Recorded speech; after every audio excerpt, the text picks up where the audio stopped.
Jornal da Manhã. Entrevista. Deputado Vitor Lippe, um prazer estar com o senhor aqui, e eu vou franquear a primeira pergunta a Thaís, tá? Só quero dizer que a figura deputado Vitor Lippe já foi vereador na cidade de Mairinque, é isso?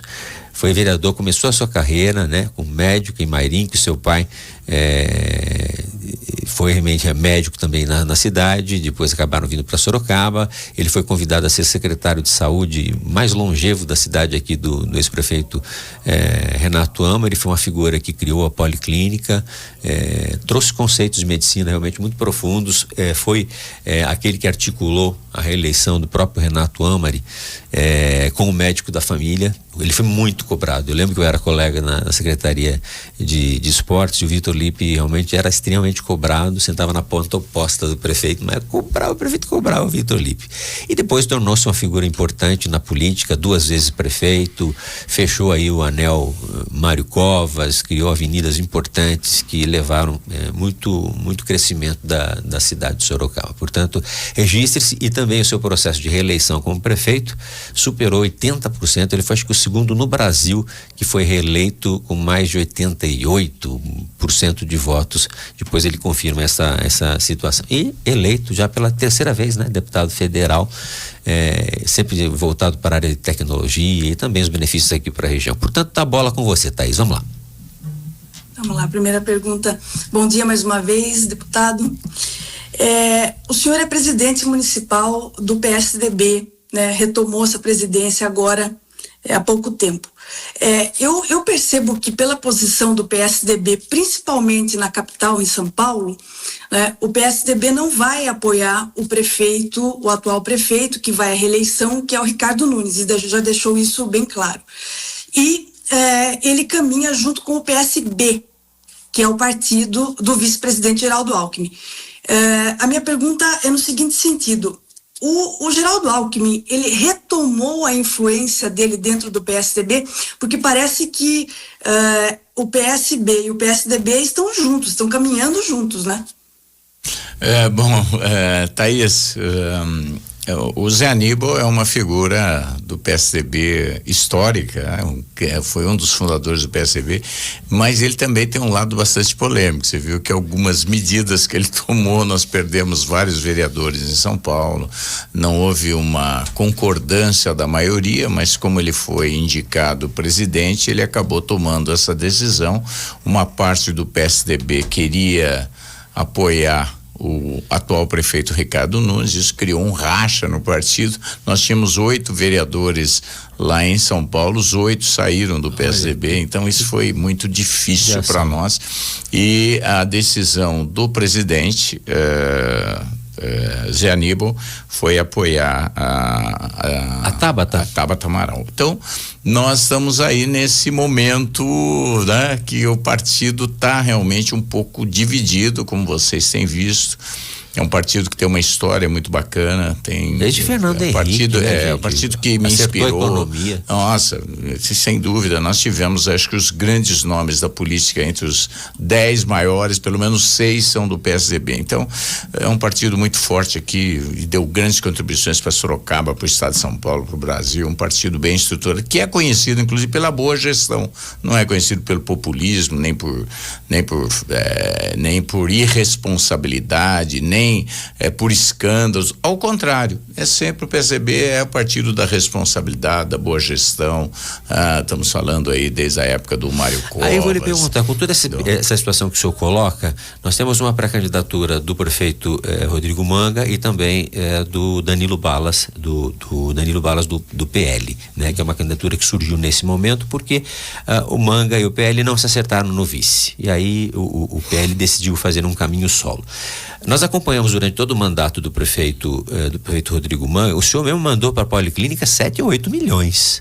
Agora, né? 10 mais 2. 10 milhões. Então, assim, independente do prefeito Rodrigo Manga, o seu mandato atuou não só em Sorocaba, mas na região metropolitana. E aí, como é que fica o posicionamento do PSDB, seu, Maria Lúcia, que são as duas estrelas prioritárias do partido, tem mandato, né? Qual é a posição? Já está definido com quem vocês vão caminhar? Bom, vou voltar um passinho atrás. Nós estávamos preparando para o PSDB, Thaís e Kiko, nós estávamos preparando o Flávio Amari, é verdade. Bom nome, uma pessoa preparada, é. fez um bom trabalho junto ao governo do estado como secretário da habitação. É uma pessoa que está absolutamente preparada para ser um bom uma renovação gestor, do próprio bom partido, prefeito, né? Exatamente. Mas por motivos pessoais. Ele apoiou o Manga, né? E foi pro PSD. Ele declarou o Manga agora até recentemente. Situação, né? Mas ele era a nossa, vamos dizer, nós nos preparamos, né, para isso. Portanto, o PSDB acabou ficando sem candidato a prefeito por conta disso. E agora a nossa posição é a gente analisar o que está acontecendo. Nós não tivemos ainda vínculo com nenhum outro partido. Nós estamos trabalhando bastante para que a gente faça 2 vereadores. É um número bastante factível para o PSDB, pela experiência. A chapa tá boa? A chapa tá boa. Eu acho que a gente tem um time organizado, um time que está motivado, e agora a gente vai usar todas aquelas técnicas que a gente conhece, né? Planejamento, experiência, motivação, incentivar o pessoal, trabalhar em equipe. Mas então a gente tem condição. Eu interrompi sua resposta em relação com quem vai, porque assim, o seu apoio, deputado Vitor Lippe, o senhor vai pra rua, o povo gosta, esse sorriso que o senhor tem aí, tem uma ligação muito forte. Então assim, Vitor Lippe por si só é um apoio de quem receber, é um apoio importante. Por isso que eu digo, já tem caminho ou vai levar isso adiante? Depende do que pode acontecer. Não, é muito recente essa questão do Danilo, né? Nós também sabíamos da intenção de que o partido que ele representa indicasse o vice-prefeito, e isso não aconteceu. Então o deputado Danilo esteve comigo e ele disse: olha, nós estamos revendo a nossa posição e devemos lançar um candidato, e eu devo ser candidato. Eu até o incentivei. Eu acho que é bom a gente ter vários candidatos em Sorocaba. Isso é salutar, é bom para a democracia. Mas nós estamos conversando ainda, a deputada Maria Lúcia também. Mas eu acho que isso é bom para Sorocaba. Eu acho que a gente tem há uma chance de quantos por cento? Daria para ter percentual de quanto vai ou não vai, ou só vai ficar nos 50%? Do quê? Vai com balas, vai com manga. Aliás, é o seguinte, né? O pessoal fala assim, chupa manga ou chupa balas? É mais ou menos essa brincadeira. Com todo respeito aos dois, é apenas uma brincadeira. Muito bem. O que você vai querer fazer? Não, isso não está ainda definido. A posição até então era que o partido ia ficar neutro. Era a posição. Pode até ficar, então. Exatamente, pode ficar neutro, mas a entrada do Danilo, sem dúvida, neutro, é algo que vai, vamos dizer, vai haver aí mais conversas, nós vamos analisar bem, vamos ouvir, inclusive, quais Agora, são se o partido fica neutro, aí cada um pode ir para um lado. O senhor tem noção de que lado o senhor vai? Não, se fica neutro? O que nós vamos, aí nesse caso nós liberaríamos os nossos candidatos a vereador para que cada um pudesse tomar a sua decisão, já porque nós não temos. E o senhor Maria Lúcia? E o senhor Maria Lúcia ficariam neutros ou iriam para a rua? Também isso não foi definido, que não dá pra gente olha, tucano mesmo, em cima do número. Castor, a pergunta ao deputado Vitor Lippe. Não, eu vou continuar nessa mesma linha. Então vai. Continuar nessa mesma linha. Tem um pessoal aqui que quer saber de DPVAT, nós vamos falar de tudo isso também com o deputado, tá bom? Eu quero falar de DPVAT. Tá bom, mas pergunta que você entrar nessa linha. Vou entrar nessa mesma linha. Nem se indicar um vice?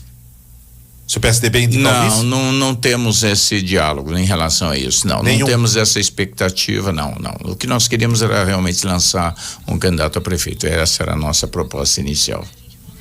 Tá certo. Mas enfim, vocês falaram de DPVAT aqui, né? Então, que deu uma polêmica, já que o senhor falou danada, DPVAT, é o assunto que estou cobrado aqui. Então, nós vamos intervalo. Você que está conectado com a gente, nós vamos ter então o Vitor Lippe falando também sobre o DPVAT. Quero agradecer a maciça audiência que a gente tem aqui. A presença do Vitor eleva muito aqui o nosso canal, né? Agradecer a presença do Vitor Lippe e pedir o seu like, gente, né? Vamos falar de DPVAT. Você que quer ouvir DPVAT, a história do DPVAT com o deputado Vitor Lippe, dá o like e aí você também está concorrendo a estar aqui no sorteio, a estar nos nossos estúdios aqui na Jovem Pan.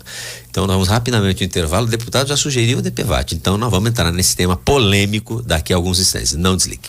Com a bola, né? Ele que já fala de esportes, Adriano Castor. Então vamos lá, vamos falar a respeito do DPVAT. Deputado, o senhor votou favorável. Só vai me desculpar, eu não gosto de imposto, o próprio nome já diz, imposto. Se fosse algo que fosse benéfico, eu acho que seria com gosto, não com imposto. Eu acho que seria assim que seria chamado. Né? Por que o senhor votou favorável e o que o senhor pode dizer isso? Eu acho que tem muito público da cidade de Sorocaba que gostaria de ouvir essa sua opinião. Que eu talvez não tenha até entendido. Bom, eu também, eu acho o imposto necessário, mas também não gosto do imposto, né?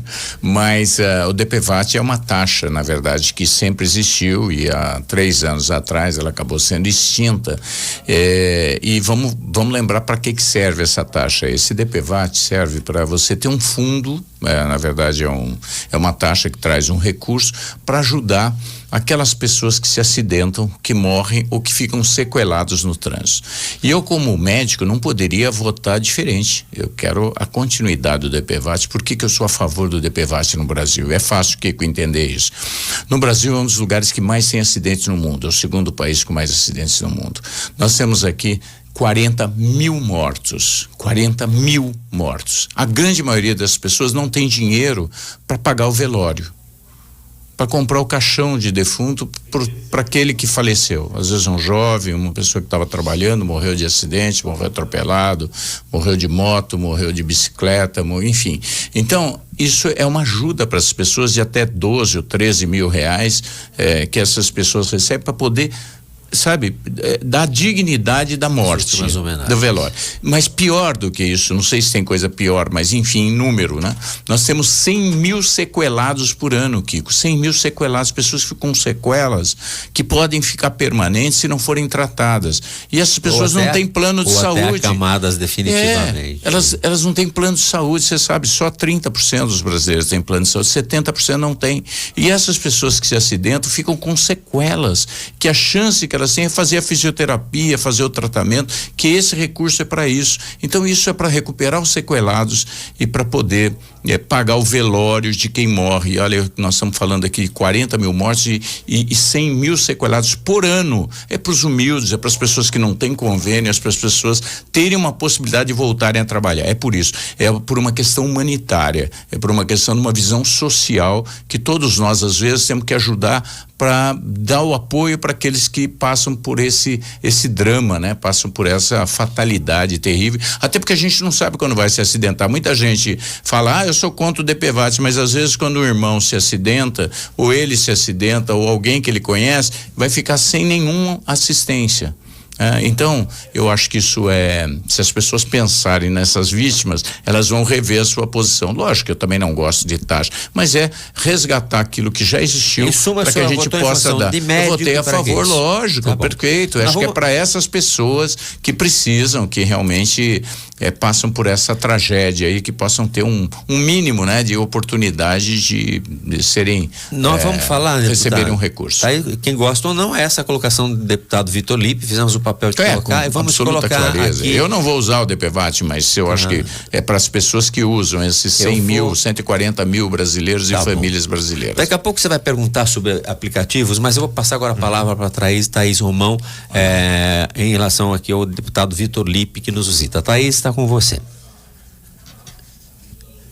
Abre o som da Thaís, por gentileza, gente. Tá sem som. Vamos lá, tentaram vetar você. Olha, limitar a sua vontade. Isso sabe o que é? Censura. Vamos lá. É o seu que tá fechado, não é aqui, Thaís. Você que tá com o som, ajeita aí que é o seu que tá sem som. Vamos lá. Não voltou ainda, Thaís? Olha, isso é boicote. Você vai fazer. Não tá aparecendo. Diz que é você. Vamos fazer o seguinte, vamos desconectar e conectamos de novo? Pode ser, gente? E aí o nosso querido, eu vou fazer uma pergunta ao deputado Vitor Lippe. Deputado, é o seguinte, estamos vivendo um momento de pré-candidaturas de tudo. O senhor sempre foi uma pessoa que nos colocou a questão do planejamento para a execução de um trabalho. Até porque quando esse planejamento é claro e está no papel, você até pode ter mudanças de secretário, mas ele tem que seguir aquele programa, né? Eu me assusto quando eu vejo governos federais com mudanças demais de cargos de ministro de Educação e de Saúde. Não vou falar das outras áreas que também são importantes, mas essas áreas são muito sensíveis. E os projetos são, eu sempre digo, você planta uma árvore, mas não vai ter a sombra. Alguém vai ter a sombra lá para frente, não vai ter resultado agora.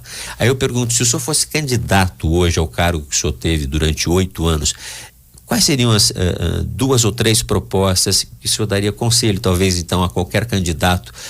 O que teria que acontecer em Sorocaba? O que é prioridade? Seria prioridade do seu governo e o senhor sugere aos candidatos a prefeito? Não, boa pergunta, né? Que aproveitando a experiência que a gente tem, eu acabo sendo um grande analista, né? Político do Brasil, de Sorocaba, do estado de São Paulo, porque eu, como deputado, tenho que escolher quais são as oportunidades que eu tenho para melhorar a vida das pessoas, né? Poder gerar mais emprego, melhorar os hospitais. E eu entendo que são questões muito relevantes para Sorocaba, pelo momento que ela passa. O crescimento. Nós estamos crescendo rápido. Sorocaba é uma cidade que tem uma logística muito forte, é uma das cidades que mais tem indústria no nosso país, né? Nós temos uma geração de riqueza aqui muito expressiva, mas crescer nem sempre é bom. Você precisa crescer com qualidade. Então, essa é a primeira questão. Disso, né? Esse crescimento rápido. Vamos dizer, é bom que cresça, mas mais importante que crescer é crescer com qualidade. Muitas cidades que cresceram perderam qualidade de vida. Ou por causa do trânsito, da violência, por causa de favelização, por conta, de precarização dos serviços. Quer dizer, a gente precisa crescer com qualidade. Mas como fazer esse planejamento? Mas o senhor teria, assim, vamos imaginar que o senhor vai planejar, mas o senhor teria alguma ideia, assim, a princípio, sem grande profundidade, o que fazer, que atitude seria importante tomar? Bom, seguir o plano diretor. O plano diretor Sorocaba é bom. Mas por que não segue? Pois além de desatualizado, você tem muitas ainda invasões de áreas irregulares, construções irregulares. Tudo isso precisa ser acompanhado, porque depois mas não tem braço suficiente o poder público para isso, né? Eu acho que tem.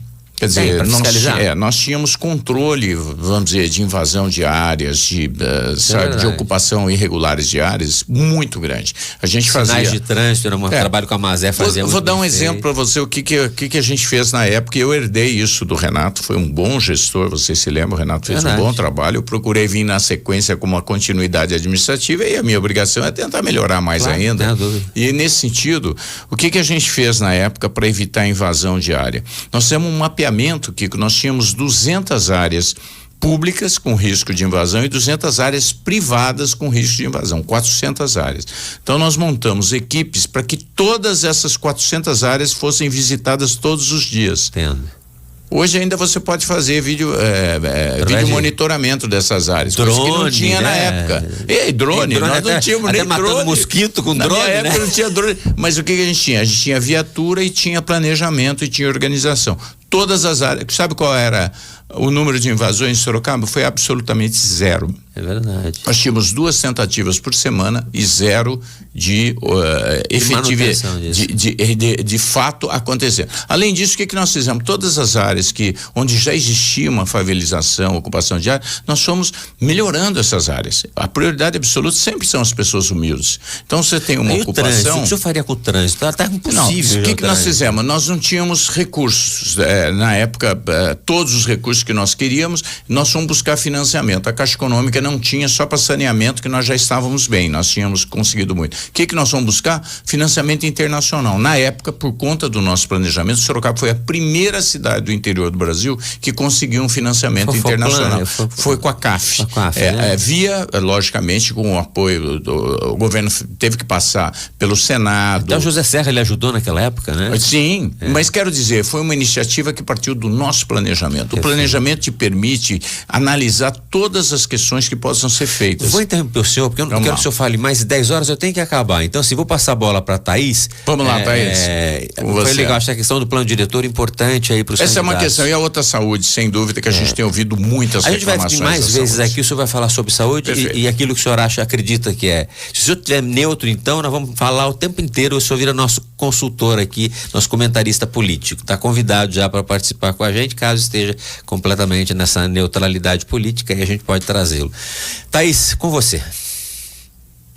Bom, deputado, existe uma tendência de vários membros do PSDB que seguiram no partido PSD, que é o partido do Gilberto Kassab.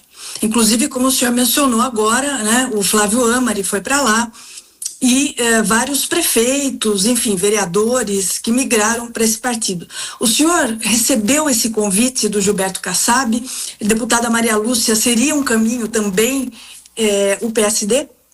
É verdade, sim. Nós temos tido vários convites do PSD e eu quero aqui reconhecer que o ministro Kassab, eu chamo de ministro, né? Porque ele foi nosso ministro da Ciência e Tecnologia e na época eu era deputado federal. Quando fui presidente do PSD, convidei o Vitor, falei, entrega a presidência para você, lá atrás. E o ministro Kassab é muito habilidoso. Vocês veem o número de prefeitos que ele conseguiu, né? De tirar do PSDB e levar. Eu até brinco com ele, falei, ministro, deixa um pouquinho no PSDB, porque ele é muito habilidoso, viu, Thaís? Ele é um sedutor muito grande. E ainda com a canetaça na mão, né? Eu quero ele muito bem e ele realmente, olha, se dependesse do que ele me trata bem, do que a deputada Maria Lúcia, nós já estaríamos lá.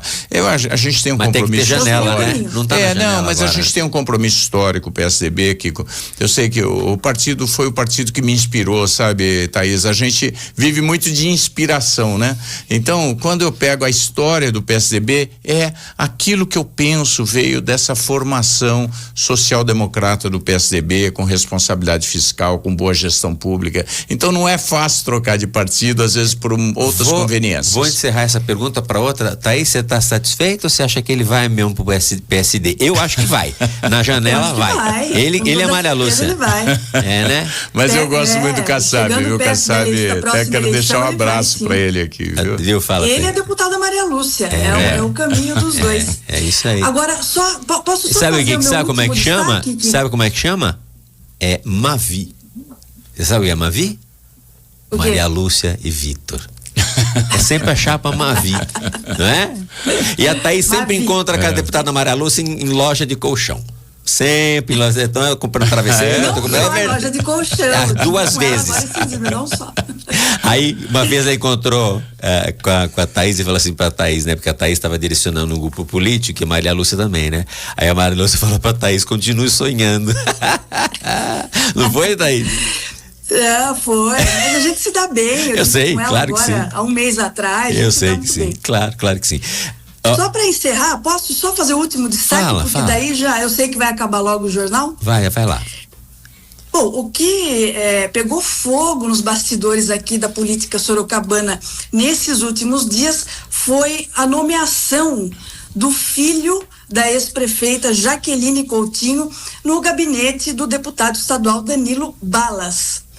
Ele foi nomeado com um salário de aproximadamente pouco mais de R$7.500 e isso causou uma polêmica tremenda. Bom, a análise é a seguinte, né? Esse grupo do Danilo Balas, né, que agora se declarou pré-candidato a prefeito, sem dúvida nenhuma vem com a bagagem desse governo passado, que foi o governo da Jaqueline, inclusive com o vice dela à época, que foi candidato com ela, o Roberto Freitas. Então, quer dizer, os dois estão juntos novamente nesse grupo do Danilo Balas. E eu quero fazer uma pergunta para o deputado Vitor Lippe. O senhor entende? Olha, Thaís, só deixa eu falar o seguinte, eu queria acrescentar na sua pergunta o seguinte: a gente conviveu com a ex-prefeita Jaqueline Coutinho.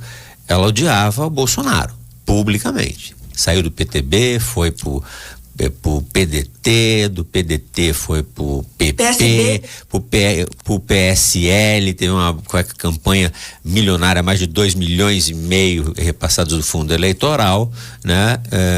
Ela vai pro PP, partido que não tem nada a ver com a ideologia da Jaqueline, ela é muito mais uma tendência de esquerda e que agora foi na reunião do PL e pegou um partido que é também, na verdade é um filhote com todo respeito, um filhote do PL, né? Não dá para entender muito, né? Então assim, o Danilo também vai ter que caminhar e carregar algum peso caso seja efetivamente candidato. É claro que todo esse grupo do passado, da Jaqueline, migrou com o Danilo Balas. Então, Roberto Freitas, Jaqueline, né? Todo aquele grupo, o Roberto Freitas foi um dos braços direito dela no governo, inclusive todo o grupo do Jefferson Campos, do deputado Jefferson Campos e do deputado estadual Carlos César, tiveram uma participação muito grande, uma fatia de, posso dizer, mais de 50% do governo da Jaqueline. Então, o que se vê agora é a migração de todo esse grupo com Danilo Balas, né? Inclusive, uma acusação também que veio à tona nesse final de semana foi a do ex-secretário da Jaqueline, da ex-prefeita Jaqueline, que foi o Júnior Gomes, né? Que ali teria, segundo a denúncia, recebido dinheiro ali do PCC dentro da prefeitura. Bom, todo esse grupo agora está então com Danilo Balas. Eu quero saber do deputado Vitor Lippe a visão sobre isso, sobre esse grupo do Danilo Balas, como que o senhor enxerga isso? Bem, o Danilo começou no PSDB, né, Thaís? Acho que até você já passou no PSDB também, né? No começo, acho que a gente tinha um grupo muito forte político aqui em Sorocaba, exatamente. Então, o Danilo tem feito um trabalho, vamos dizer assim, muito intenso. Ele é uma pessoa que trabalha muito, né? Isso é muito característico de quem está na política. Não tem como fazer política trabalhando pouco, né, Thaís? As pessoas são muito dinâmicas, muito ativas, e o deputado Danilo Balas tem feito uma carreira bastante rápida, né? Ele começou como deputado, dobrou a votação, ele circulou o estado inteiro, ele não para um minuto, ele tem um perfil muito político e ele é muito habilidoso no que ele faz, enfim, mantém bons relacionamentos em São Paulo com o governo do estado, e ele agora, vamos dizer, se lança, né, como pré-candidato. Então isso, obviamente, ele é uma pessoa de direita, é uma pessoa também que tem muitas ligações,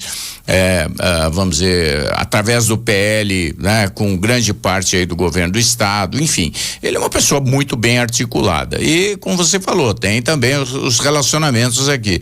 Com a Jaqueline, a gente sempre teve um tratamento muito respeitoso, né? Ela tem um histórico na polícia, foi sempre uma delegada muito, vamos dizer, muito séria, muito comprometida, esforçada, mulher, né? A gente sabe que ela pegou também uma herança muito difícil, né, Kiko? Você acha que você teve uma fase tumultuada da cidade, foi a época do Crespo, né?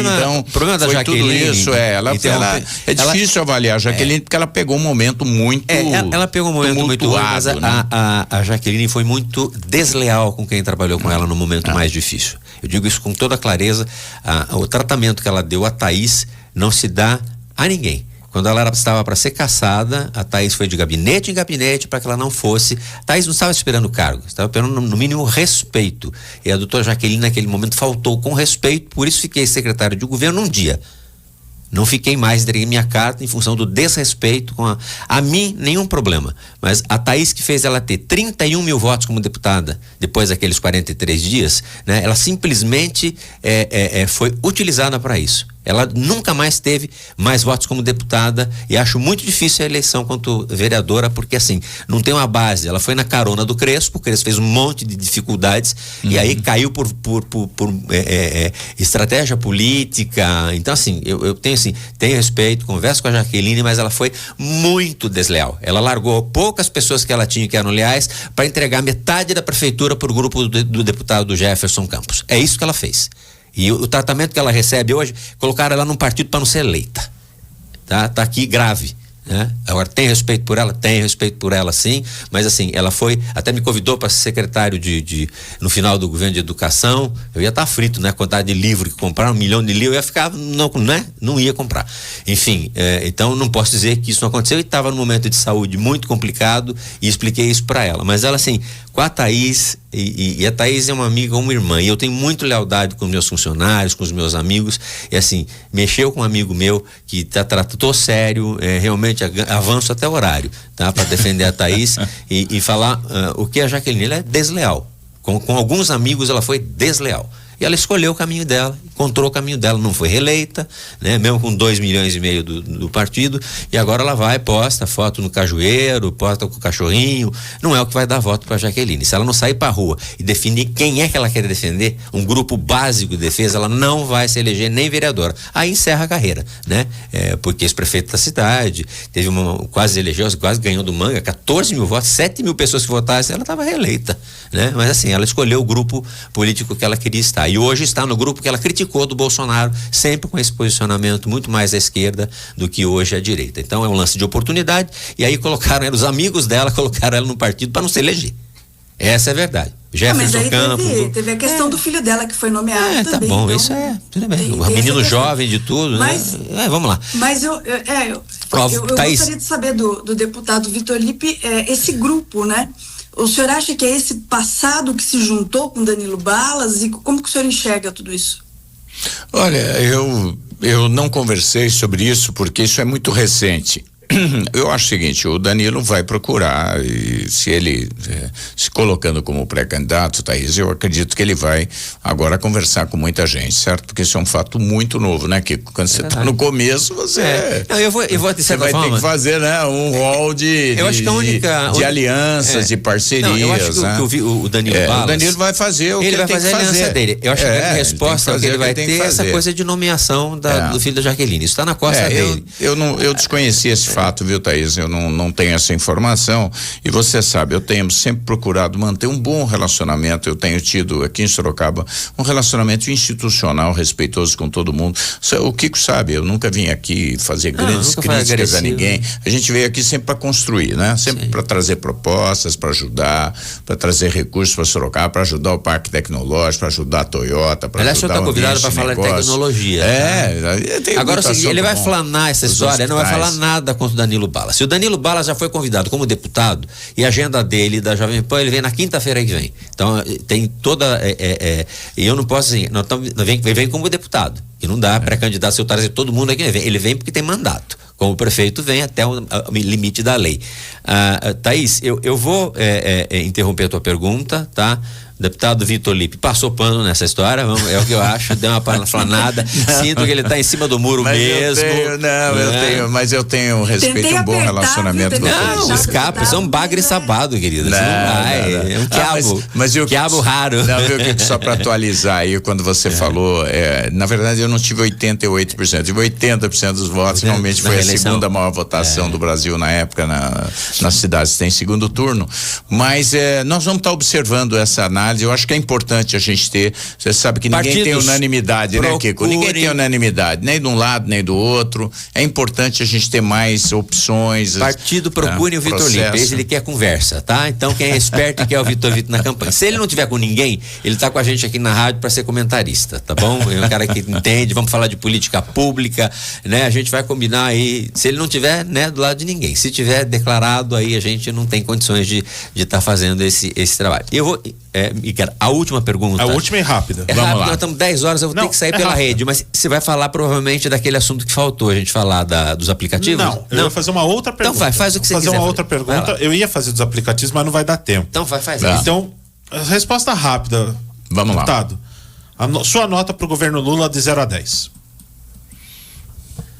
É uma nota negativa. Negativa, sem dúvida, tá? Não é nem de 0 a 10, é abaixo, então. Não, ela é negativa, quer dizer, ela é menos de 5, né? Eu acho que ele está acertando na área econômica, mas ele gasta demais, ele não fala nunca em, controlar gasto público. Falei isso hoje. Ele critica, ele critica essa questão, quer dizer, ele é contra a privatização, eu não sou, certo? Eu acho que essa questão dele querer estatizar as coisas, isso é coisa do passado, ultrapassado. Ele tem relações políticas para mim absolutamente incompatíveis com a democracia, como quando ele fala bem lá do presidente da Venezuela, certo? Quando ele acena, né, com questões que vamos dizer, ofendem os nossos princípios democráticos. Portanto, eu acho que ele erra numa série de coisas, mas eu tenho que reconhecer aqui que ele, o ministro Haddad, por exemplo, está fazendo um esforço extraordinário para fazer o equilíbrio das contas públicas. Não é fácil. Então, o Geraldo Alckmin, mudar desse lado, eu tô com dó do Geraldo. Não é fácil não, né? Agora, na área econômica, por exemplo, essa questão da neoindustrialização do Brasil é uma política correta. Fortalecer as indústrias, isso pode gerar milhões de emprego. Essa questão da descarbonização, a questão a transição energética, os carros híbridos flex, essa questão do incentivo à ciência, tecnologia e inovação. Esse governo volto a dizer, eu não sou petista, eu tô lá para ajudar o Brasil. Como eu tava lá, eu não sou bolsonarista, mas eu tava lá para ajudar o Brasil. Vocês sabem a minha postura. Nunca vim aqui criticar Bolsonaro, como não venho aqui para criticar Lula. Eu venho aqui para dizer de que forma eu posso ajudar o Brasil. E aí, nesse sentido, eu apoiei grandes pautas do Bolsonaro, como estou apoiando as pautas importantes do Lula. Entre essas pautas importantes, ele dobrou o valor da ciência, tecnologia e inovação. Eu não posso ser contra isso. Eu estou ajudando lá, eu sei que isso é fundamental. O recurso aos estudantes também, né? Sem dúvida, o FIES, né? A ampliação, né? Exatamente, agora nós conseguimos. E o Congresso tem uma agenda, acho que positiva. A própria reforma tributária, para mim, é a reforma mais importante do Estado brasileiro. Deputado, quem ganha eleição para deputado, para a presidência? O que o senhor acha que vai acontecer? Pergunta, mas tem que ser rápido. Isso é imprevisível, não dá ainda para saber. Muita articulação. O Lira está articulando um lado, o Marcos Pereira do outro lado, né? Tem também um outro candidato do próprio PSD, que é muito forte, o Brito, é uma pessoa muito querida, um médico, uma pessoa muito querida. Deputado, a regularização não dá para saber ainda. A regularização do Uber, o senhor também vai ver. A regularização de motorista de aplicativo.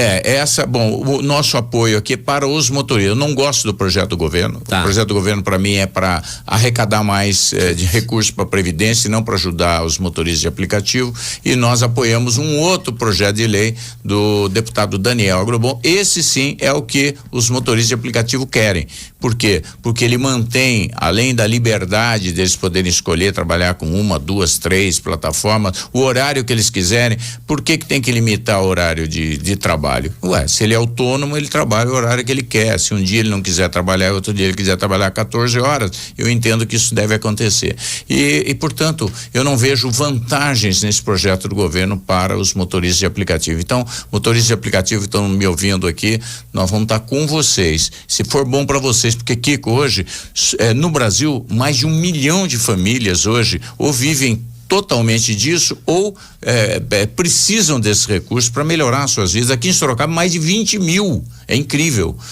Pessoas que com isso pagam a sua faculdade, a faculdade do filho, pagam o seu plano de saúde, certo? Ou com isso consegue pagar a mensalidade da sua casa que você está comprando, ou ajudar a pagar o aluguel. Então, isso é uma renda muito importante para essas pessoas que trabalham muito, que atendem bem a população. Então, meu respeito aos motoristas de aplicativo, e eu volto a dizer, o projeto como está do governo, não vai ter o meu voto, nós vamos ter outras alternativas. Então vamos encerrar, agradecer muito o deputado Vitor Lippe hoje, nota 10, falou rápido, falou muitos temas importantes, obrigado por isso. Alana, o nome do vencedor ou da vencedora, a Rosana já está aqui. Tá tudo comigo. Deputado, muito obrigado, Imagina, Thaís, obrigado, na próxima vez que eu estiver aqui, eu vou falar sobre 2 coisas muito legais que nós estamos fazendo nos hospitais, eu não vou contar hoje, mas são coisas de alto impacto para melhorar a assistência. Dá um spoilerzinho. Bom, um é na Santa Casa, na área oncológica, que vai ser um trabalho pioneiro no Brasil, e o outro é um trabalho muito importante que nós vamos fazer para reestruturar a urgência e emergência no Hospital Regional, que é a referência para todos os acidentes da região. Então são 2 projetos muito estratégicos, nós estamos planejando já há algum tempo, agora esse ano começam essa Maria Lúcia agradeceu a presença, disse que adora ser sua parceira política. Eu também, ontem nós fizemos uma reunião em Alumínio, foi maravilhosa. Maria Lúcia, abraço grande, obrigado por você ser uma grande companheira, que eu tenho muito orgulho. 10 horas.